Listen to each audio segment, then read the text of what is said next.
You all. Tonight, we're going to continue with our study of Bhagavad Gita as it is by His Divine Grace, A.C. Bhaktivedanta Swami Prabhupada. Tonight, we're going from verses, we'll begin with verse 17 of chapter of Bhagavad Gita. Now, as we've mentioned previously, chapter 3 is entitled Karma Yoga. Karma Yoga refers to the art of action, how to act and connect one's actions with God, with Krishna. So this is the subject matter of this particular chapter. Tonight we will continue through from verse 17, and you'll see some famous verses from the Bhagavad Gita, which would be your key memory verses, which you'll need to memorize for your exam. So those verses are there, you can have a look. And if you have any questions or comments as we go, then please ask. So, tonight the theme is that Krishna will be speaking to Arjuna about setting the correct example for those who are following you. Each one of us is a leader in our own right. We lead someone, whether it's our children or our family members or some friends or at work, in our community. All of us are leaders in some capacity, and tonight Krishna will be speaking specifically about how to set an example, a correct example, and act dutifully as an example for others. So we'll read about that tonight. If you have any questions or comments as we go, then please ask. Verses 17 and 18. But for one who takes pleasure in the self, whose human life is one of self-realization, and who is satisfied in the self, only fully satiated, for him there is no duty. A self-realized man has no purpose to fulfill in the discharge of his prescribed duties, nor has he any reason not to perform such work, nor has he any need to depend on any other living entity. So in the purport for verse 17, Prabhupada says, due to being fully satisfied by acts in Krishna consciousness, all impiety within is instantly cleansed, an effect of many, many thousands of Jaggi performances. Very powerful statement by Prabhupada that when one acts in Krishna consciousness, one feels automatically satisfied. And this is the theme of the Bhagavad Gita, one of the key themes, Param Drishtva Nivartate, that in order to give up lower things or to give up material desires and attachments within this world, one has to develop a higher taste, Param Drishtva, a superior pleasure by devotional activities, by spiritual devotional service, devotional activities. So when we do develop attraction and attachment to serving Krishna, and we have this higher taste, automatically one becomes satisfied within. And one receives the effect of performing thousands of Jaggi performances, which means one feels cleansed. One cleanses one's consciousness. That's the potency of devotional service, of acts performed for the pleasure of Krishna. So when we please Krishna, when we act for Krishna's pleasure, then automatically we will feel satisfied. We'll automatically feel satisfied in our service to Krishna, and we will give up our lower attachments in this material world. So in text 18, Prabhupada says within the purport, a self-realized person is no longer obliged to perform any prescribed duty except activities in Krishna consciousness. And then Prabhupada says, Krishna consciousness is not inactivity. A Krishna conscious person does not take shelter of any material person. So, once you perform devotional service, you feel so much satisfaction and high that one cannot remain inactive. One must be active in. That is how a devotee meditates. That's how a devotee feels, right? A devotee wants to remain active in the service of Krishna. And by that activity in the service of Krishna, one feels a higher pleasure or a higher taste. So that is something we all need to work on within ourselves. We all have to develop this attachment to serving and pleasing Krishna, absorbing ourselves in devotional service. And when you do that, automatically, you'll lose your attachment to lesser material things. Okay, text number 19. Therefore, without being attached to the fruits of activities, one should act as a matter of duty, for by working without attachment, one attains the supreme.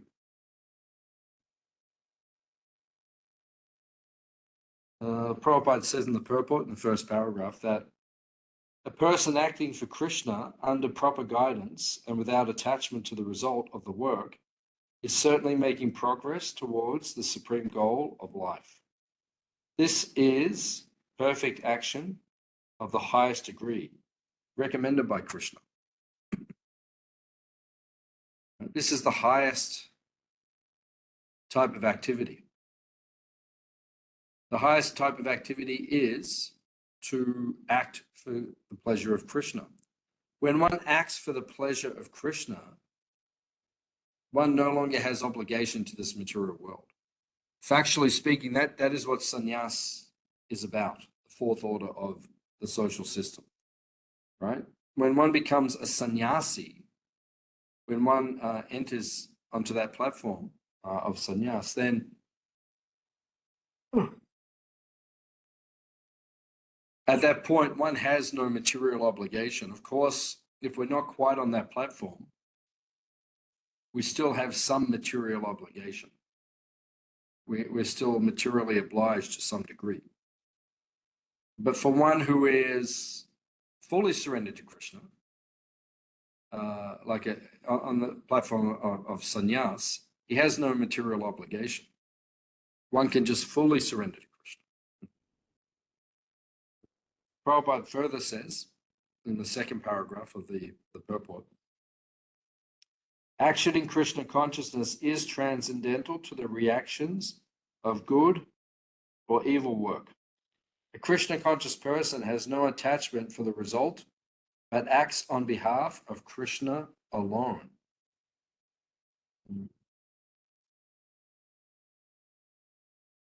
So we have no attachment to the result.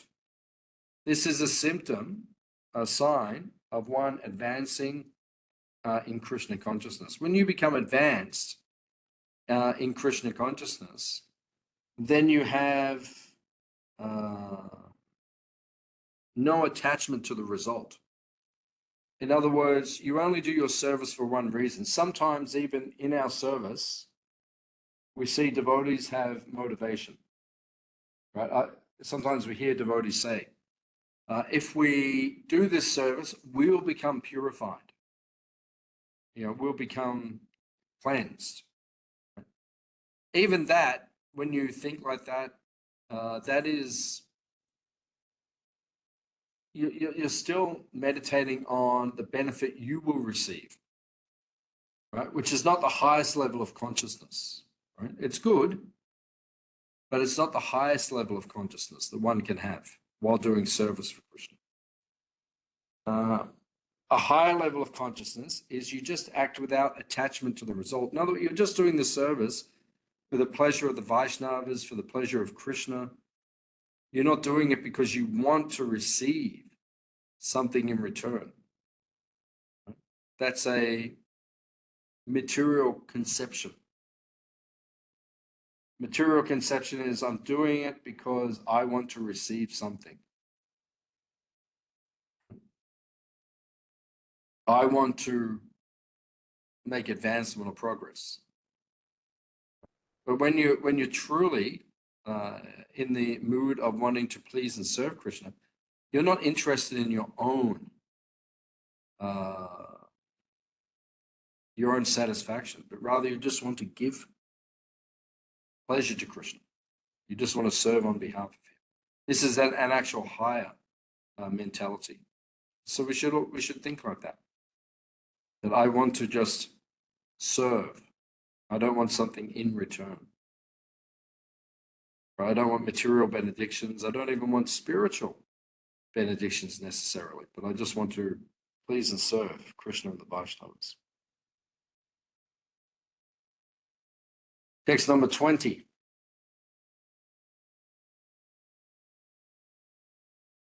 Kings such as Janak attained perfection solely by performance of prescribed duties. Therefore, just for the sake of educating the people in general, you should perform your work. So Prabhupada explains in the purport that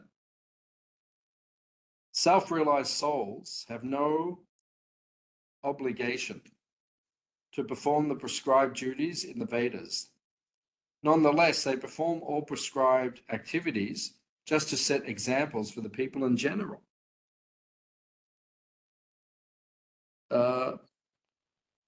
When one becomes very advanced in spiritual life, in Krishna consciousness, you're actually not obliged to perform material duties. But still, you may do it to set an example for others. Because you want to set the example, you want to help others become spiritually realized. Right? So because you want others to become spiritually realized, then because of that mentality of wanting others, then you'll set the example. Right? You'll do the correct thing, right, in service to Krishna. To set the example. So that is the mentality of someone who becomes more progressed in their Krishna consciousness. Prabhupada explains in the purport, for the right cause, there is a necessity for acting.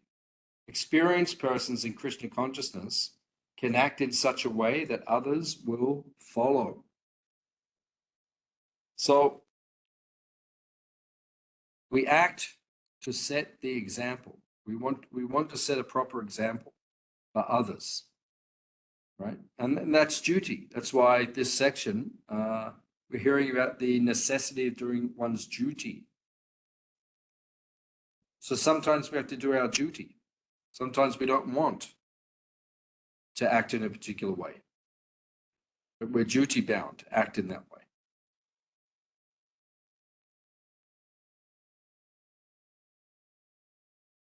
We have a duty to act in a particular way, to set an example for others.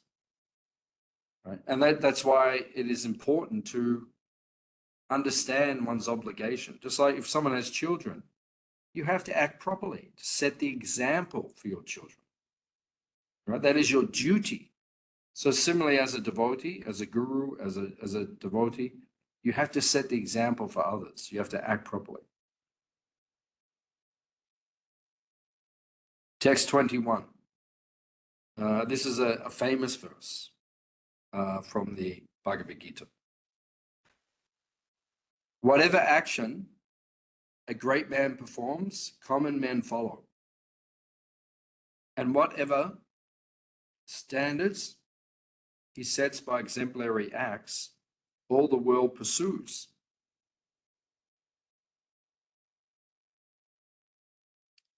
Prabhupada says in the purport, one should follow in the footsteps of great devotees.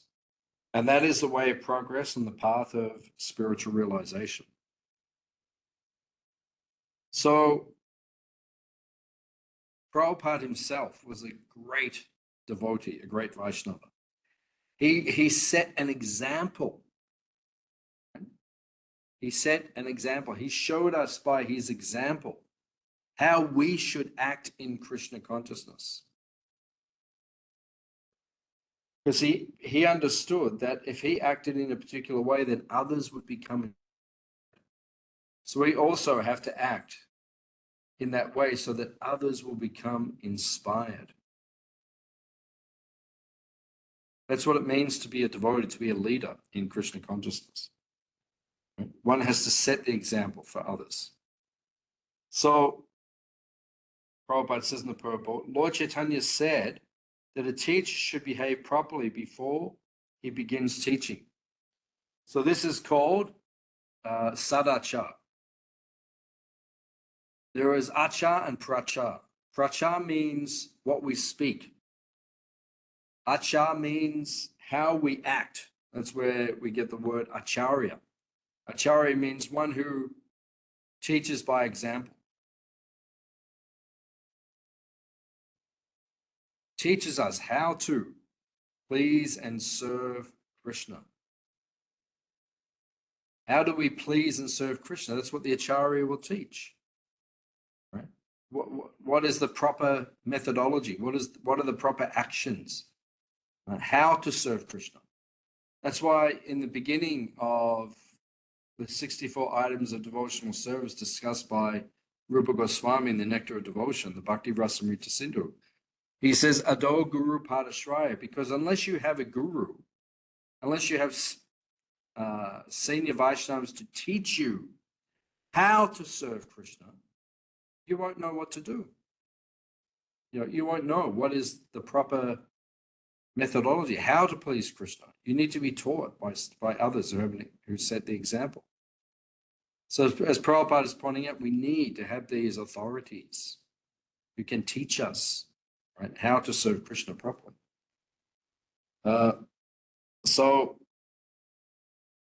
the people we follow are the people who act properly, right? Who by their inspiration, by their activities, they inspire us in devotional service. So one has to have proper speech, one has to speak properly and according to Shastra, one has to speak according to Vedic authority, but one also has to act on that speech. If you speak very nicely, but you don't act, people will lose faith. If you act nicely, but then you don't speak appropriately, people also lose faith. So a real authority, he has to do both. He has to speak properly and also act properly. Then one is qualified to become a guru when he has correct achar and prachar, both, when both are there.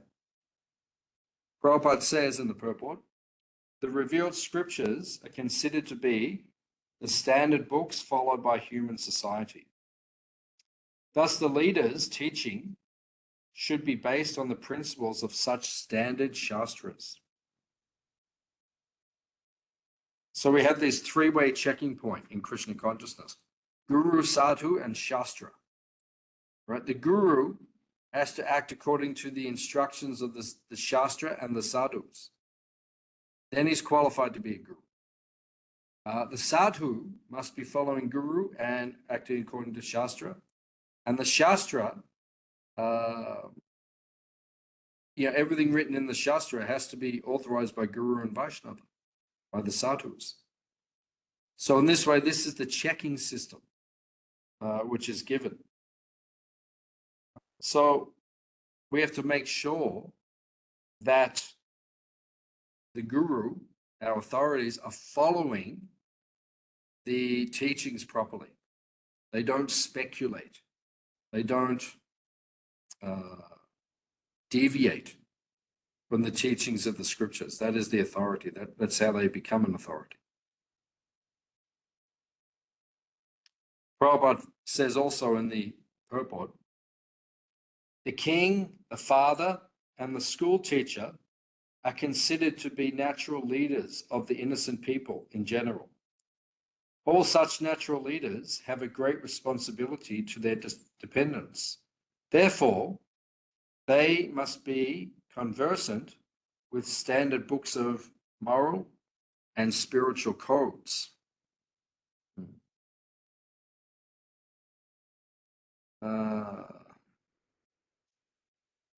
So if one takes an authority, it says within Bhagavatam, don't become a guru, don't become a teacher, don't become a parent, a father or a mother, don't become a brahmana, don't become a worshipable demigod unless you can deliver your dependence from the cycle of birth and death.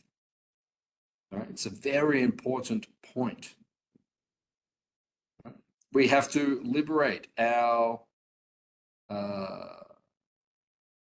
those who are following from the cycle of repeated birth and death. That is your authority, right? To become a guru or to become a teacher or any authority in the Vedic system, right? To become an authority, you have to be able to deliver your dependence from the cycle of birth and death. Otherwise, you don't have qualification. Just give me one moment. I'm just going to shut this curtain because the sun's going right in my eyes.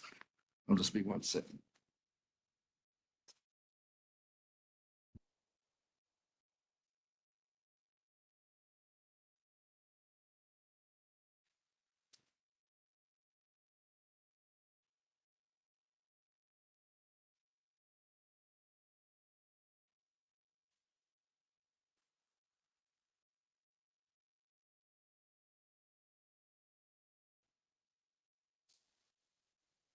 Okay.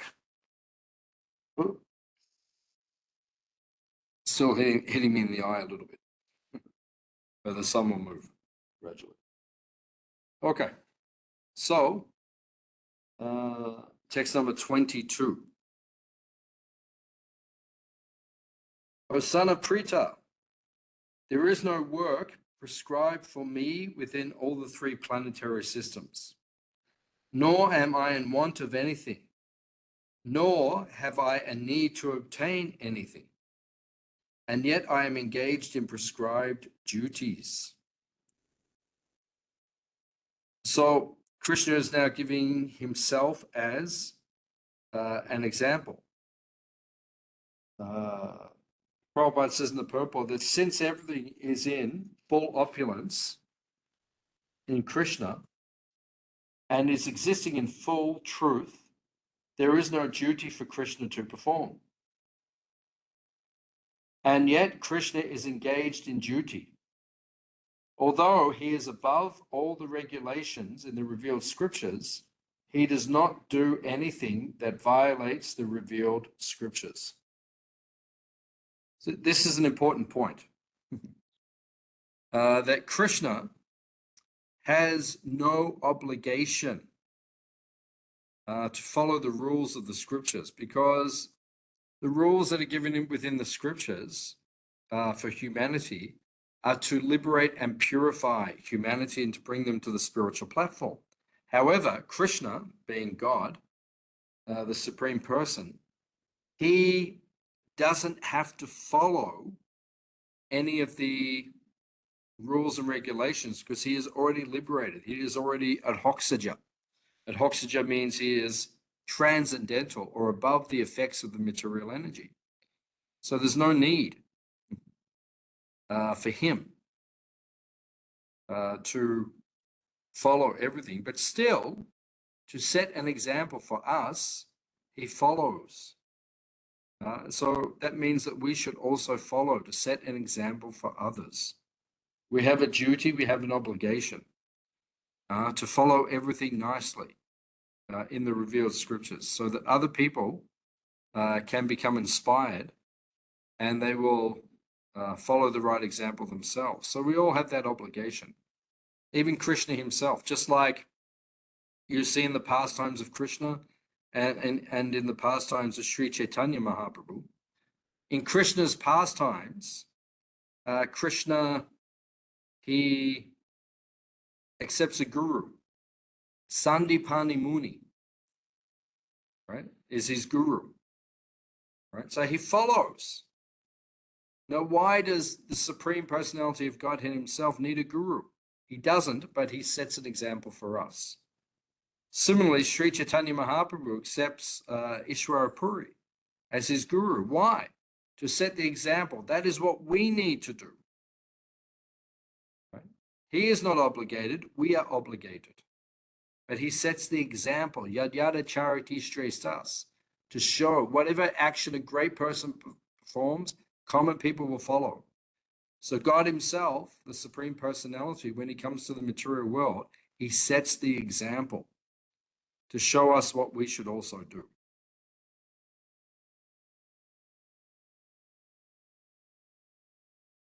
Text number 23.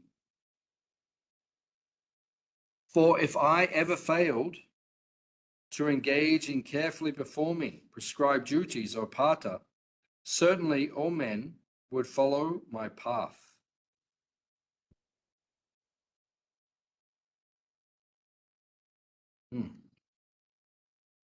So, in the purport, Prabhupada says, in order to keep the balance of social tranquility for progress in spiritual life, there are traditional family usages meant for every civilized man.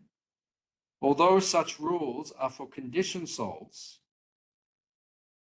and not Krishna, because he descended to establish the principles of religion, he followed the prescribed rules. Otherwise, common men would follow in his footsteps because he is the greatest authority.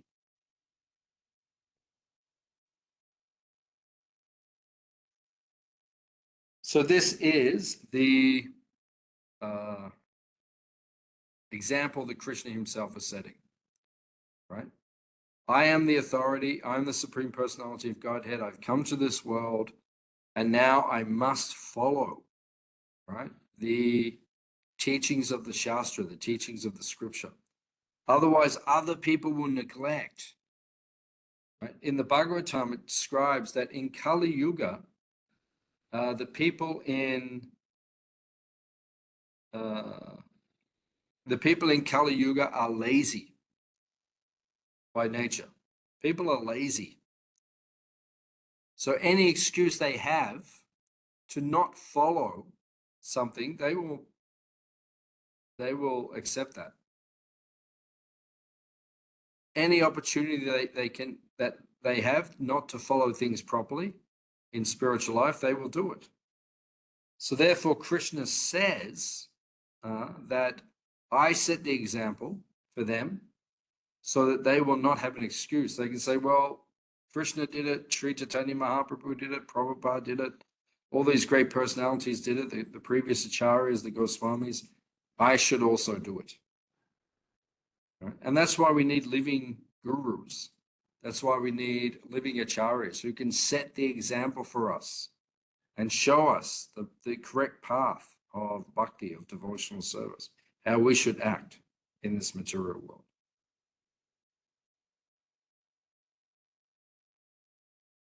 Okay. Text number 24. Krishna continues to speak about himself. If I did not perform prescribed duties, all these worlds would be put to.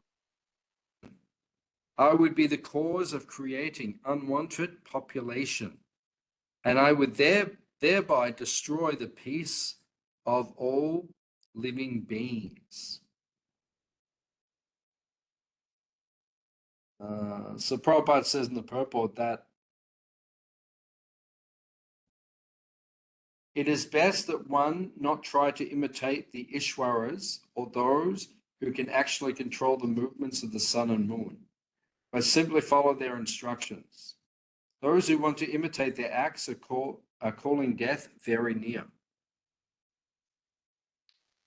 So people in Kali Yuga in particular, they like to break the regulative principles. So they will use any type of excuse or any example that they can see and misconstrue to justify their activities in this world. A kshatriya, a warrior, is allowed to have some regulated sense gratification. Just like the regulative principles are no meat eating, no illicit sex, no intoxication, no gambling. A kshatriya is allowed to break those four principles, but only in a regulated way, not just unlimitedly or freely. You know, like a kshatriya can eat meat. If he kills a tiger, then he can eat the flesh of the tiger in order to increase his own vitality, his own energy. But he can't just go and kill any animal and eat any animal. You know, he can have illicit sex in the sense that the maidservants of the queen, the kshatriya, the prince, can also unite with them. They're not technically married to him, but he can unite with them. He can have some extra sex life because to fulfill his passion. But if a child is born to the maidservants, an example is Vidura within the Bhagavatam and the Mahabharata. Vidura was born from a maidservant, but if the kshatriya has children, he must maintain the children of the maidservants, which is a common practice amongst the princely class. And then intoxication, you know, they can have some intoxication on occasion, but not freely and all the time. And gambling, we see in the Mahabharata the example of the gambling match. You know, they can gamble a little bit, but they cannot become addicted to it. So many people in Kali Yuga, they see that these great personalities are doing these things, and then they say, well, we can do them also. But no, you're not performing the other activities that these great personalities are performing. So if you can do the activities that they're doing, then you can maybe also perform some of these activities also. Otherwise, it is not permitted. It is not permitted. One has to follow properly. Prabhupada says in the purport that when Krishna descends, naturally he deals with such rules to maintain the prestige and necessity of such performances.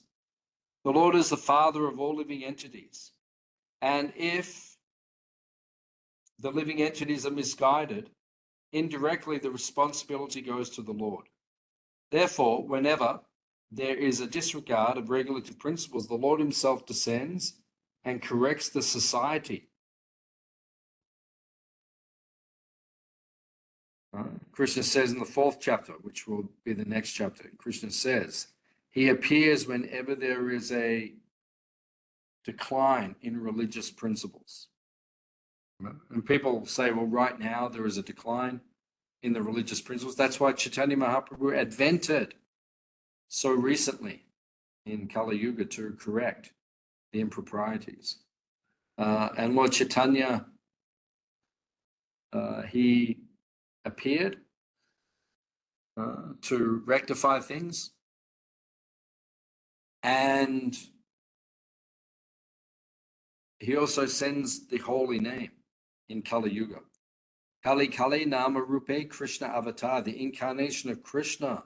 Sometimes people say, where is Krishna? The incarnation of Krishna in the age of Kali is the holy name. So Krishna appears to rectify the impurities through the chanting of the holy name in the Kali Yuga.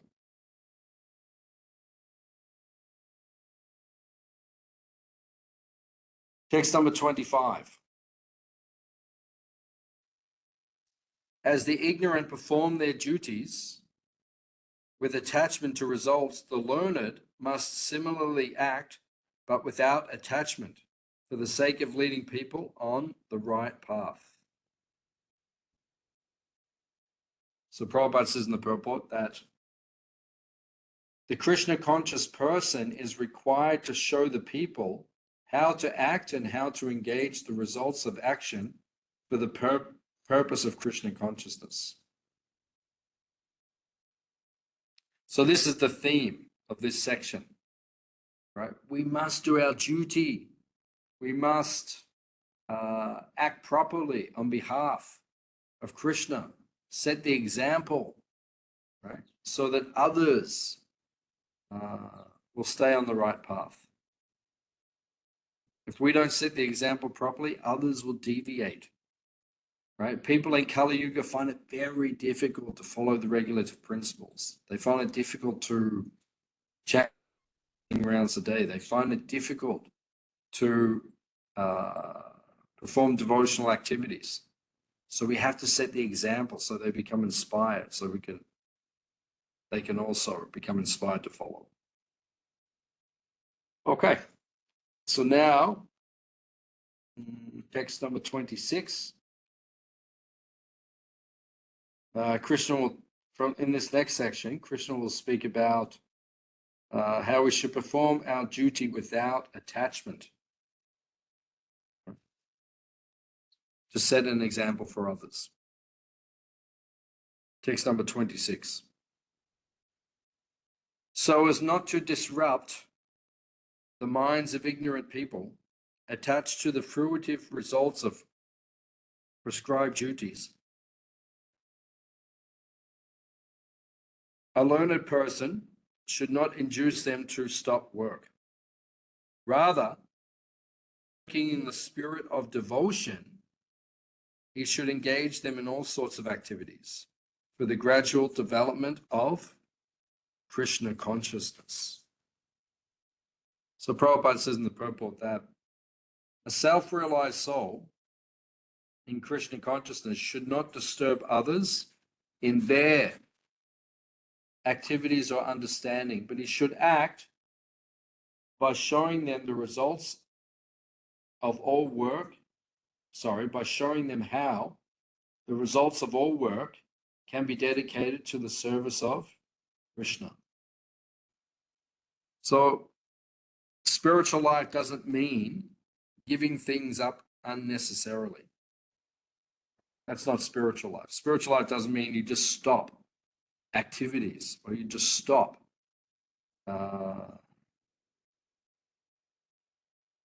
you don't act like, you don't just give up material activities and just go into like a state of meditation or something. Rather, you act in the service of Krishna.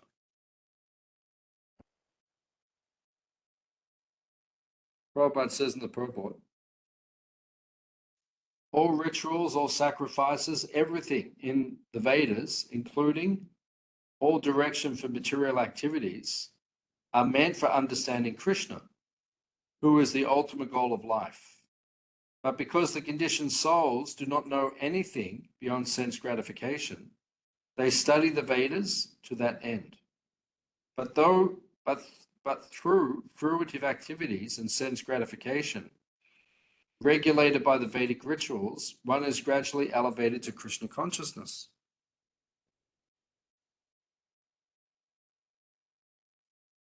And then Prabhupada says, although the ignorant man is not to be disturbed in his activities, a slightly developed Krishna conscious person may directly be engaged in the service of Krishna without waiting for other Vedic formulas.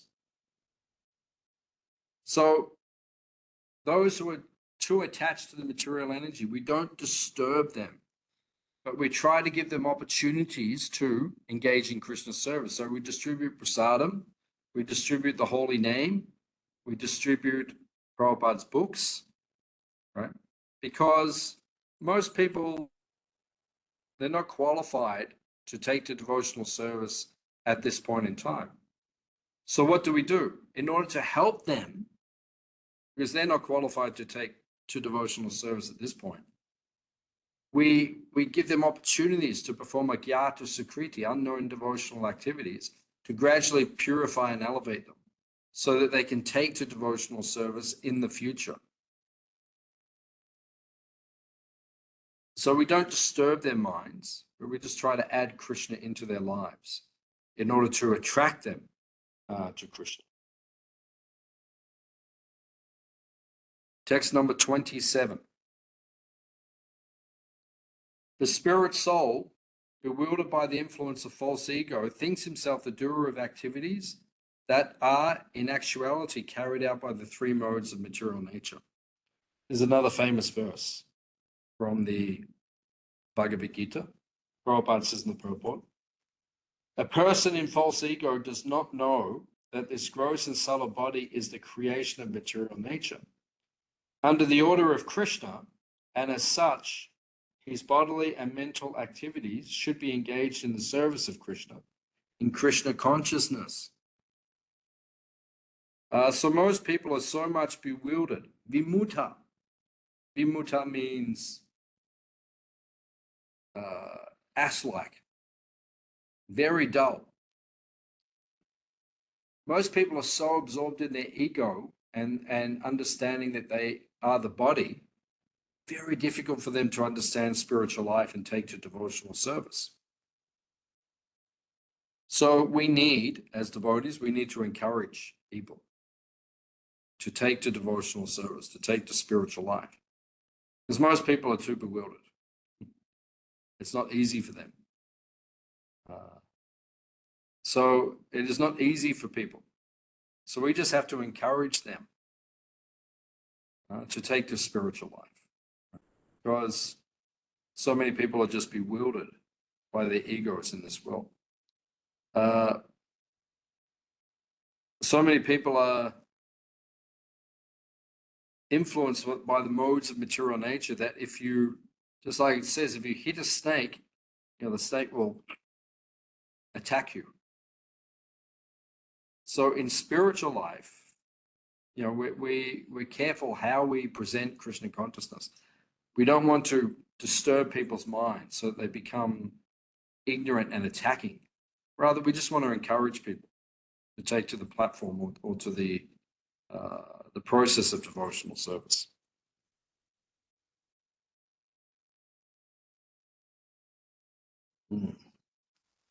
Text number 28. One who is in knowledge of the absolute truth, O mighty armed, does not engage himself in the senses and sense gratification, knowing well the differences between work and devotion and work for fruitive results.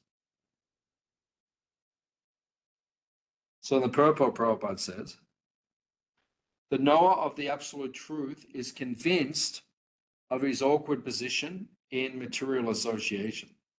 He therefore engages himself in the activities of Krishna consciousness and becomes naturally unattached to the activities of the material senses, which are all circumstantial and temporary.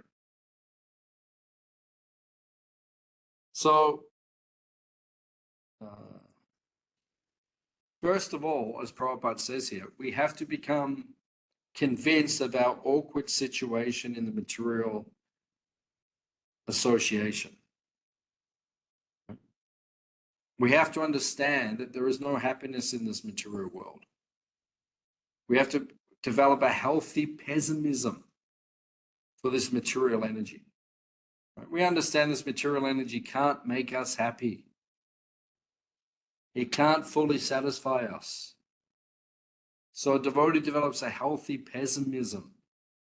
He's pessimistic. I don't want to engage in all of these activities. I want to engage in the service of Krishna. I don't want to be a materialistic person. So a devotee has to understand that his position in this material world is awkward. It's very awkward being in this material world. He has to become detached. He has to become convinced that he cannot enjoy in this material world separate from Krishna.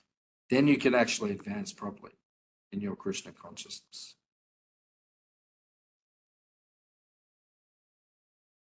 Text number 29. Bewildered by the modes of material nature, the ignorant fully engage themselves in material activities and become attached. But the wise should not unsettle them. Although these duties are inferior due to the performer's lack of knowledge. Prabhupada says in the purport, those who are enlightened in spiritual life should not try to agitate materially engrossed persons. Better to prosecute one's own spiritual activities silently. Such bewildered persons may be engaged in such primary moral principles of life as nonviolence and similar materially benevolent work. So it's interesting actually, because you see there's so many hours of footage where Prabhupada is preaching to materialistic people, non-devotees. And particularly I noticed that when Prabhupada is presenting Krishna consciousness to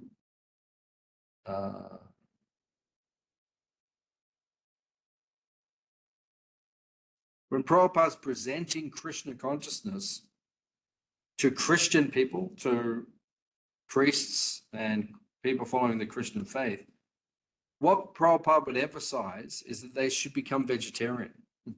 Stop killing animals. The Bible says, thou shalt not kill. Prabhupada would always speak on this point, right? He wouldn't try to give them higher knowledge because they were not ready for it. So Prabhupada would speak to them in such a way as in order to assist them to go to a higher level of consciousness.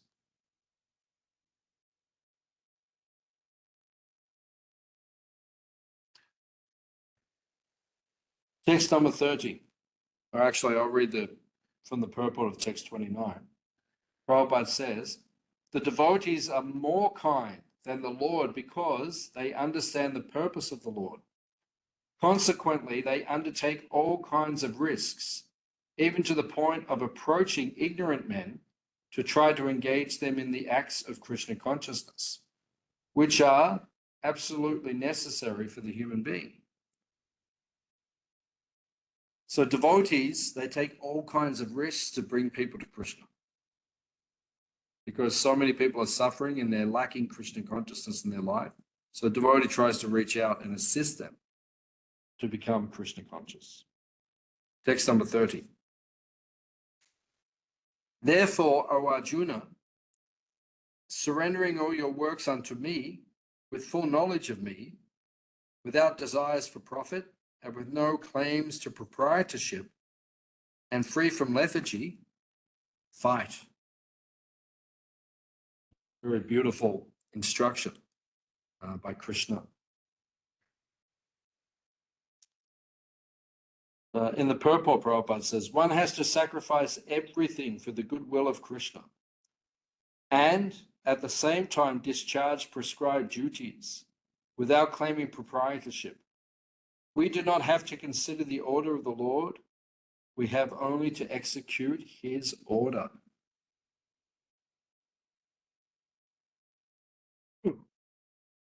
So that is our duty. Our duty is just to assist others in becoming Krishna conscious. Set the example for others, right? Set the example and assist them and encourage them and preach to them to become Krishna conscious. But we should not disturb their minds. One time, the devotees were walking through the zoo with Prabhupada and they saw a lion. And devotees were throwing things at the lion.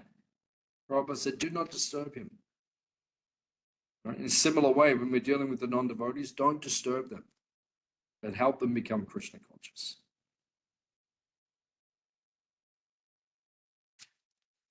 Those persons who execute their duties according to my injunctions and who follow this teaching faithfully without envy, become free from the bondage of fruitive actions. So Prabhupada says in the purport that the injunction of Krishna is the essence of all Vedic wisdom, and therefore is eternally true without exception. One should have firm faith in this injunction without envying Krishna. So we just present what we have heard from Krishna, from our gurus, through parampara. We present that to others, right?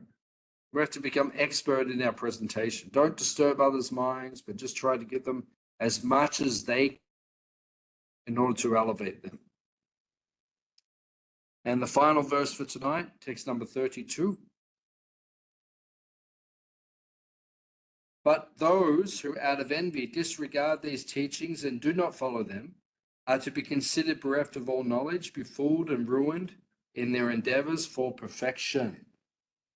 So Prabhupada says a disobedient person, however great he may be, is ignorant of his own self and of Krishna due to a vacant heart. Therefore,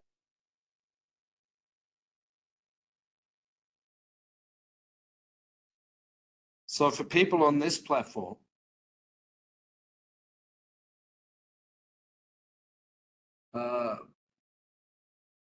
we do not disturb them. We set the example and we try to engage them in Krishna's service as much as we can, but we don't disturb the minds of the ignorant. So we'll stop here for tonight. Are there any questions, any comments on anything we discussed? Thank you all for coming.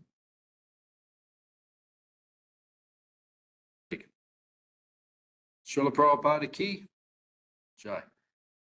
Hare Krishna. Thank you for coming. Hare Krishna Prabhu, thank you. Hare Krishna, Prabhu, thank you.